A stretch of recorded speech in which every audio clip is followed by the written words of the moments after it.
विचार करना है आपको। एक शहर में आप जाके रहते हैं, किराए का मकान रहते हैं।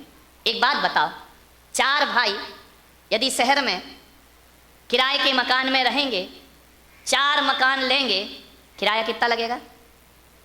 बताओ। बारामती का रेट मत बताना, आगे का क्या किराया लगेगा? एक का 10,000 कम से कम 3rd क्लास मकान होगा। और 4 भाई 4 मकान लेंगे, कितना पैसा लगेगा? 40,000। एक बात बता दो, यदि चारों भाई एक मकान में रहें तो जो 40,000 खर्च हो रहा है वो 10,000 में अपनी जिंदगी गुजार सकते हैं आराम से, और 30,000 में उनका घर चल सकता है। एक बात याद रखिए, यदि साथ साथ रहोगे तो बहुत आसान की जिंदगी गुजरेगी। एक बात याद रखना, अलग अलग रहोगे तो नमक भी महंगा पड़ेगा मेरे भाई, आटा दाल भी महंगा पड़ेगा, और साथ साथ रहोगे तो फायदे ही फायदे हैं, ध्यान रखिए। नहीं तो होता क्या है, अलग अलग रहते हैं ना। अभी देवरानी चली गई पीहर, दूसरे जेठानी के यहाँ पति भोजन नहीं कर सकता, होटल से डिब्बा मंगाता है, खाता है, अपना समय गुजारता है, नौकरानी बना के देती है। यदि साथ साथ रहो मेरे भाई तो ना खाने की चिंता ना पीने की चिंता। कभी कभी तो साथ साथ रहो तो ऐसा भी होता है कि कमाते 4 लोग हैं और खाते 5 लोग हैं, खाते 20 लोग हैं, तो भी घर में परिवार में अभाव के दर्शन नहीं हुआ करते हैं। 4 भाई में एक नहीं भी कमा रहा है तो वो भी चल जाया करता है, उसकी भी जिंदगी आराम से कट जाया करती है। जुड़ने में फायदा है, बिखरने में कोई फायदा नहीं है मेरे भाई, मान्य भाई। भाई कभी भाई की बात ना काटे यदि घर को सुखी रखना है। बड़े भाई ने जो कह दिया, छोटा भाई उसे काटने का प्रयास ना करे, और छोटे भाई ने जो कह दिया, बड़ा भाई उसे ना काटे। कोई बहुत बड़ी बातें नहीं हुआ करती हैं, छोटी छोटी बातें हम काट दिया करते हैं, एक दूसरे का विरोध कर दिया करते हैं। कोई बात नहीं, गलत कर रहा है ना, ठोकर लगेगी, संभल जाएगा, ध्यान रखिए, मान्य बात। एक दूसरे की बात ना काटें, एक दूसरे का सम्मान रखने का प्रयास करें। और एक बात ध्यान रखना, कभी भी सबको नाराज कर लेना, भाई को नाराज मत करना। जिन जिन ने भाइयों को नाराज किया उनकी लंका डही है मेरे भाई, ध्यान रखना। भाई को कभी नाराज मत करना, क्योंकि तुम इतिहास को देखो, बाली ने सुग्रीव को नाराज किया, दशा क्या हुई उसकी? राम ने छिप के तीर से उसके प्राणों का अंत कर। बाली ने सुग्रीव को नाराज किया, रिजल्ट आपको मालूम है। रावण ने विभीषण को नाराज किया, क्या हुआ? 1 लख पूत 1.25 लाख नाती, तह रावण घर दिया ना। एक विभीषण ना होता तो रावण के मरने का कोई रास्ता भी ना। एक रावण ने विभीषण को नाराज किया, लंका बर्बाद हो गई। कौरवों ने पांडव को नाराज किया, हस्तिनापुर तबाह हो गया। ध्यान रखिए, विचार करिए। भरत ने बाहुबली को नाराज किया, चक्रवर्ती का मान भंग हो जाया करता। भाई को नाराज मत करना, पत्नी नाराज हो जाए चल जाएगा, पड़ोसी नाराज हो जाए चल जाएगा, भाई नाराज नहीं होना चाहिए। घर का भेदी लंका डा। भाई को प्रमोद महाजन ने प्रवीण महाजन को नाराज किया। ये तो कोई पुराण की कहानी नहीं है, ये तो जीती जागती कहानी है। प्रमोद महाजन ने प्रवीण महाजन को नाराज किया, भाई ने आकर उसे शूट कर दिया, ध्यान रखिए। और मुकेश अंबानी ने अनिल अंबानी को नाराज किया। हस्त्र आपको मालूम है, जिंदगी में कभी भाई को नाराज मत करना, भाई से तो बनाकर ही चलना चाहिए। भाई तो हमारी भुजा हुआ करता है, भाई हमारी ताकत हुआ करता है। भाई भाई के दुश्मन कभी ना बने, वरना हस्त्र बहुत बुरा हुआ करता है, ध्यान रखिए। क्योंकि दुश्मनों को नहीं मालूम कि हमारी कमजोरी क्या है, भाई को मालूम है कि हमारी कमजोरी क्या हुआ करती है। दिल के छाले झुलसते हैं सीने के दाग से, और घर को आग लगती है घर के चिराग से, ध्यान रखिए। मान्यवर, भाई को नाराज मत करो, भाई से प्रेम रखो, भाई से इज्जत रखो। रावण की मृत्यु का समय है, मृत्यु सैया में रावण लेटा हुआ है, अंतिम सांस गिन रहा है, अंतिम संस्कार का समय आ गया है। धराशाही पड़ा है रावण जमीन पर। वो रावण जिसके पास अदम्य क्षमताएं थी, अदम्य साहस था, नवग्रह जिसके दरवाजे पे हाथ जोड़े खड़े रहते थे, यमराज जिसके चरणों में लेटा रहता था, ऐसा रावण शक्तिशाली। कहते हैं जब रावण चलता था तो पृथ्वी कांप जाया करती थी, रावण अट्ठास करता था तो आकाश गूंज जाया करता था। अरे देवता भी जिससे भयभीत रहा करते थे, वो रावण मृत्यु की सैया पर लेटा हुआ है, ध्यान रखिए। अंतिम समय है। श्री राम ने कहा कि लक्ष्मण जाओ, रावण की मृत्यु का समय है, रावण से कुछ शिक्षा लेकर के आ जाओ। लक्ष्मण ने कहा भैया आप कैसी बातें करते हैं, रावण हमारा दुश्मन है। अरे बोले भले दुश्मन हो, लेकिन रावण जैसा प्रकांड विद्वान इस धरती पर कोई दूसरा नहीं हुआ है। वाह रे राम के परिणाम, वाह राम का जीवन है जिसके लिए बरसों युद्ध लड़ते रहे, लेकिन रावण को राम ने कभी दुश्मन नहीं समझा।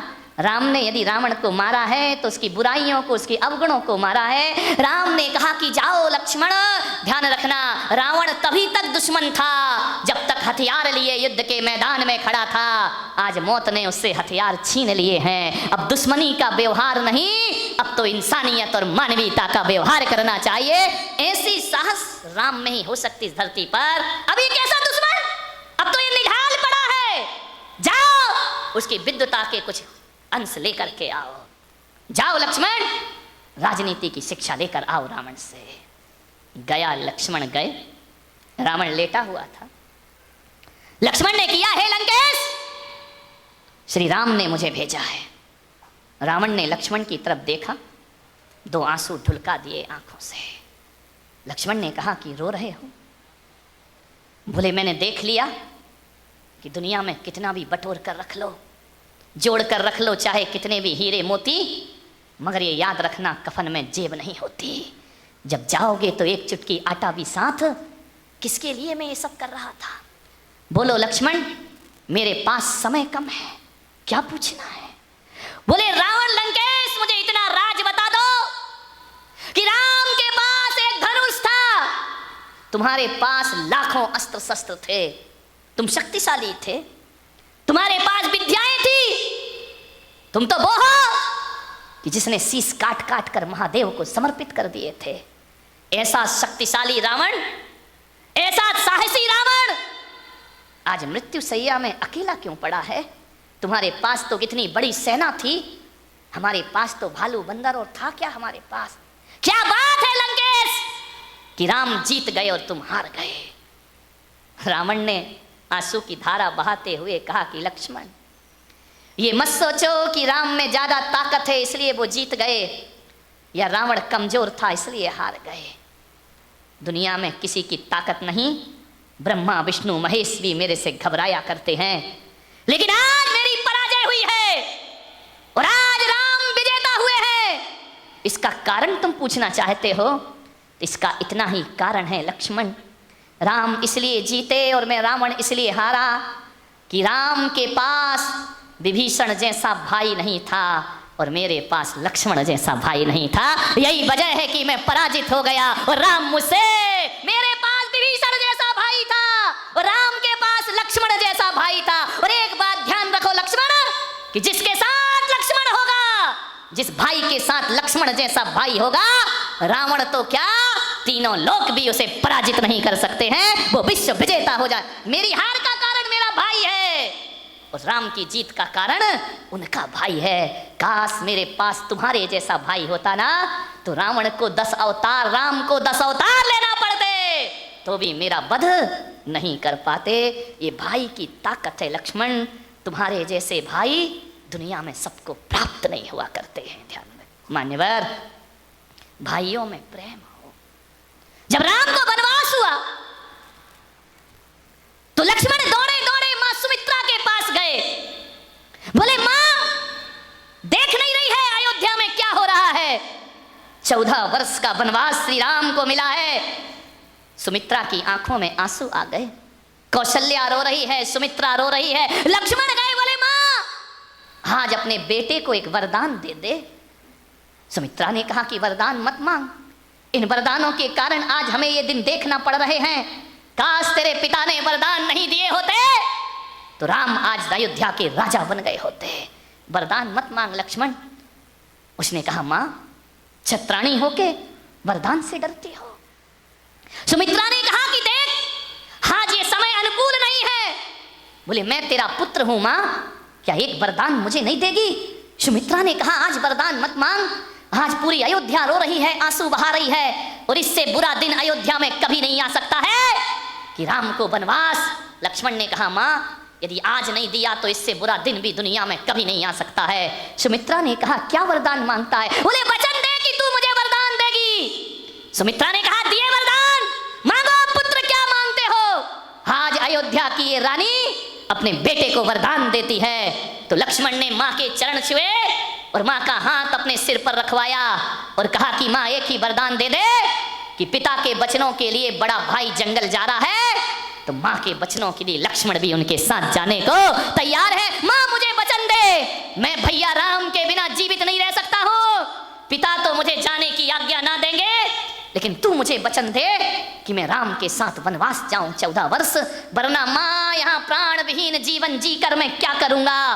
सुमित्रा की आंखों से आंसू आए, दोनों हाथों से उठा लिया लक्ष्मण को, अपनी छाती से लगा लिया और कहा वाह लक्ष्मण, आज तूने मेरे दूध की लाज रख ली है। जा तुझे वरदान देती हूँ, राम के साथ वनवास में रहना, ध्यान रखना, और मेरे बेटे इतनी सेवा करना, भैया राम की इतनी सेवा करना कि जब तक तेरा भाई सो ना जाए उसके पैर दबाते रहना, और भाभी सीता में अपनी माँ सुमित्रा के दर्शन करते रहना। मैं तुझे आदेश देती हूँ कि जा तुझे भी वनवास। आपकी देवरानी आपके साथ, आपके जिठानी के बच्चों के साथ अपने बच्चों के लिए ऐसे व्यवहार रखती है। विचार करिए, क्या धर्मात्मा बनोगे, क्या घर को स्वर्ग बनाओगे। भेज दिया सुमित्रा ने लक्ष्मण को। राम ने कहा कि माँ लक्ष्मण को क्यों भेज रही हो मेरे साथ, इसे अयोध्या संभालने दो। सुमित्रा ने कहा नहीं पुत्र राम, मेरा इस परिवार में आना 2 ही कारण से हुआ है।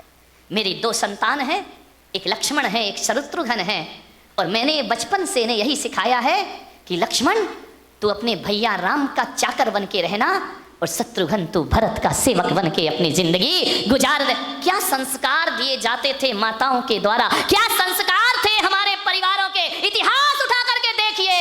और जब विदा होने लगे राम, तो कौशल्या ने आंखों में आंसू भरते हुए राम से कहा कि राम, ये जो सुमित्रा नंदन तेरे साथ जा रहा है, मेरे बेटे तू मुझे वचन दे के जा कि ये सुमित्रा की अमानत मैं तेरे साथ सौंप रही हूं, और बेटे तेरे प्राण चले तो चले जाएं, लेकिन लक्ष्मण को साकुशल वापस लेकर के वापस आना। इस अयोध्या में बिना लक्ष्मण के तू वापस मत लौटना।